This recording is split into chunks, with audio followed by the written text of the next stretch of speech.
Balgamın var mı? Aferin. Kötü öksürük şurubu var. Tamam. Ateş düşürücü ağrı kesiciniz var mı? Ağrı kesici. Kaç yaşındalar çocuklar? Bekle. Teyzem çorapla falan temas etmeyecek. Temiz kalmalı, tamam mı? Yaran kötü, antibiyotik krem, hap vereceğiz. Bir de hastaneye git toparlayınca, oldu mu? Büyürse sıkıntı yaratır. Şekerin var mı? Varsa hastaneye gidip bağırsaklarda eğer bir ileoz tıkanıklık olmuş mu? Sağlık Bakanlığı. Sağlık kapatabiliyorsun. Allah nasıl etsin.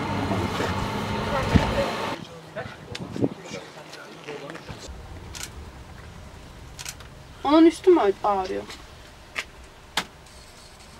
Yukarıda ithaf var. Bu yukarıda var ya, tam yukarı. Oluşmamış.